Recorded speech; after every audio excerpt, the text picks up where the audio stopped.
college na payamanin kayo. Hindi goal ng college na bigyan kayo ng magandang buhay. You know what? Logically speaking, what he is saying is true. But let's not stop there. Let's try to go deeper and be critical. Ano yung mga pwedeng pitfalls nung ganong klaseng idea? This is Pinoy Extreme. Let's do this! This is Pinoy Extreme. Baka nakakalimutan nyo, college is a business. Tapos kayo yung mga customer niya. Ang college, babayaran nyo siya. Then tuturuan niya kayo ng specific subject na ino-offer niya. After nyo gumraduate, wala na yang paki sa inyo. Well, I cannot speak for other colleges, but my alma mater, wala kang masasabi doon. Nagbibigay sila ng mga job fair na tailor fit doon sa mga course na ino-offer nila. So, again, baka may ibang school na ganun. So, I do not know with others, but I think it's fair to say that most of colleges try to check kung ano yung nangyari sa mga estudyante nila ng 1 year, 2 years, so on and so forth, to check if they have landed a job. And well, if not, then maybe they could ask for. Singit ko nga pala, ang ganda ng pinag-shootingan ko ngayon dito. Nakaupo ako sa bato. Ayan. Dito sa Sitio Baag. And this is the background. Phew! Kung may mag-hire sa inyo, kung maging successful kayo, kung ano mang mangyari sa inyo, wala yang pake.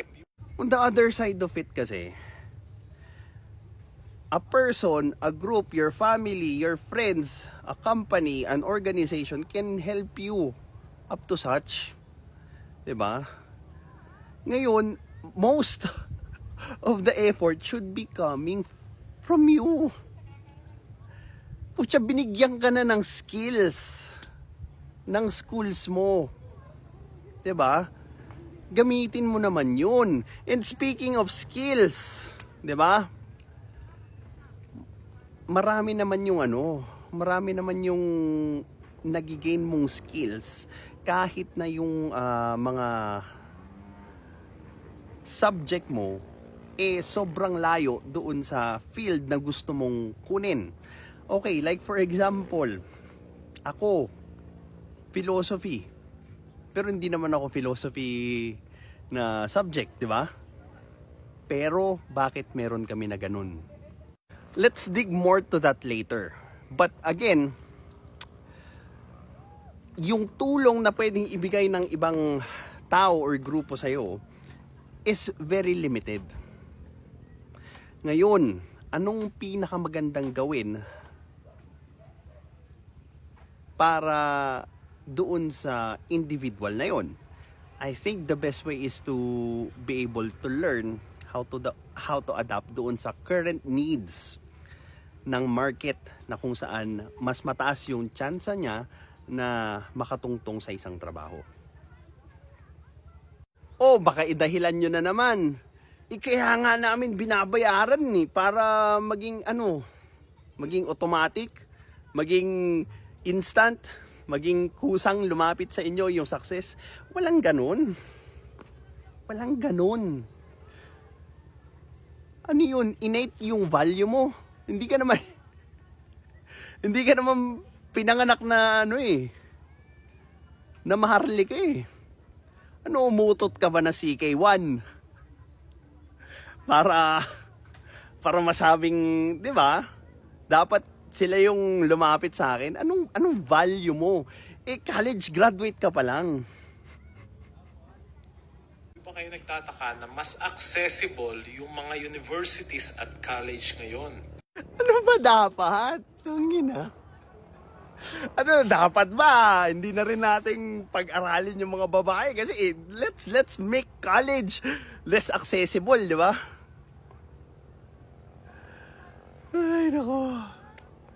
Grabe mga Pilipino. Kasi pag graduate mo, mas less valuable na rin sila. Kasi mas marami na kayong graduate eh. So, At some point, tama siya. Pag maraming supply ng isang bagay, bumababa yung value niya. 'Di ba? Law of supply and demand, that's true. Now, doon na papasok yung sinasabi mong iba-ibang subject. 'Di ba?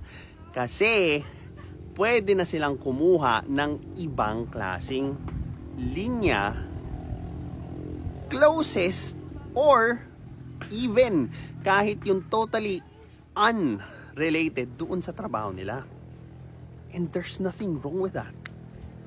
Bakit mo ipipilit na mag-engineer ka kung walang supply? 'Di ba? Walang demand. Tapos magrereklamo kayong mababa yung sweldo nyo. 'Di ba? supply and demand. Pero kampihan natin si college. Ganito kasi yung side niya. Ituturo ko sa'yo yung kurso at mga subject na gusto mong malaman. Pag natutunan mo, bibigyan kita ng diploma, pwede mo gamitin sa pag-apply, okay? Natutunan mo na. Ang problema, wala nga siyang silbi sa real life. Walang silbi is not the same as hindi mo alam gamitin. Ngayon, kung hindi mo alam yung gamitin, yung natutunan mo sa philosophy, sa history, sa language nyo, 'di ba? It's on you. It's on you. Like for example, sa engineer, hindi lang naman field work yan eh. Meron niyang office work, research, 'di ba? Leadership. So, doon papasok yung iba't ibang subjects doon sa courses na kung saan pwede kang maging generalist doon sa field na pinili mo. Ang tingin kasi ng tao doon sa, like for example, isang course is yung pinaka-basic na trabaho na gagawin lang nila. No. Maybe at some first part of your career, syempre doon ka magbababad, doon ka kukuha ng experience, but later on, opportunities would open or can open, lalo na if may other set of skills ka na pwedeng gamitin to help the operations or the company. Gets? Hindi siya nagagamit, hindi siya napapakinabangan.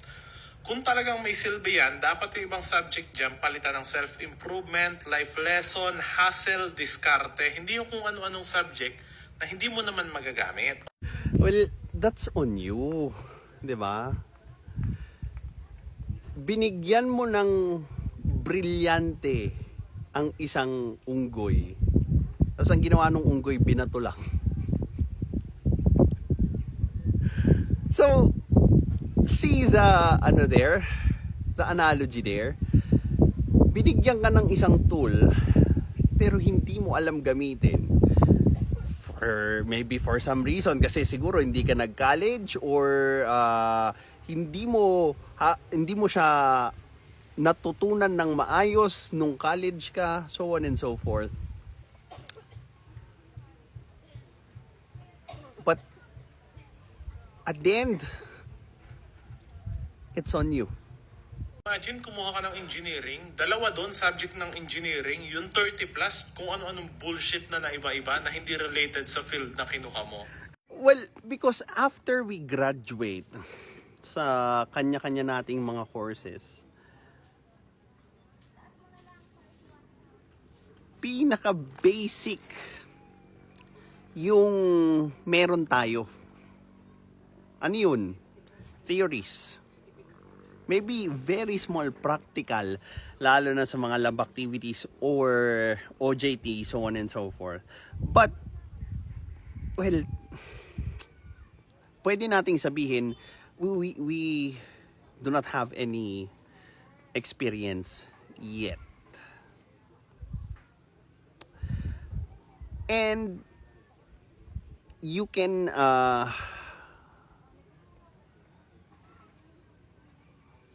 I mean, that's okay na maging generalist lang muna sa umpisa, because you have the chance to, well, maybe check kung ano-ano yung pwede mong pasukan doon sa engineering field. And then, if you want to garner more engineering subjects, I think there is a better stage called to that. Yun yung tinatawag na masteral. 'Di ba? You get to choose other topics of engineering. You could read more topics to it. And once na makuha mo yun, you are going to have a more solid foundation. More engineering subjects. Diba? So, I guess, dyan napupunta or hindi talaga end process yung college. Lalo na if you are after yung knowledge. Diba? Magkano naman yung college kung gusto mong matutunan yung course na inaral mo? Yes, I agree. The basics. Enough for you to be an entry level sa pinasok mong profession or field. Pero kung iaasa mo sa college, magandang buhay, magandang trabaho, magandang requirements para sa mga papasukan mo, wag na, wala kang aasahan dyan. Hindi mo pwedeng iasa lahat doon sa college yun. Again, what you got in college are tools. Now, kung hindi mo alam yung goal mo sa buhay, most likely, walang silbi sa'yo yung tools na nakuha mo doon sa college, because wala kang na-identify ng kung ano yung gusto mong mangyari. Wala kang ang goal eh. Ngayon, pwede mo bang iasa yung magandang buhay at limpak-limpak na kayamanan solely sa engineering? That's a tricky question. Pwede mong magamit, okay, yung natutunan mo doon sa engineering para mapalapit doon sa goal ng magandang buhay. Subjective din kasi ang magandang buhay. Okay? So, yung pera, pwede pa eh. Because that could be measured in numbers. Pero yung kasiyahan, that's highly debatable. Now, imagine this. Hindi mo ginol yung pagdami ng pera mo, but you aim to become better sa sarili mo. Now, yung mastery na makukuha mo doon would cause you or have a side effect of being mayaman or rich. Because again, excellence is always being chased by money.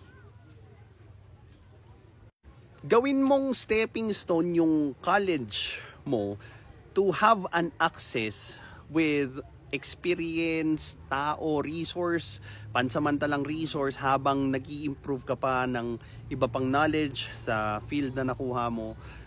Use that to actually improve yourself or your knowledge. And hindi mo na po problemahin yung ganda ng buhay or yung mga taong magbabayad sa'yo ng malaking halaga. This is Pinoy Extreme. Have a good day.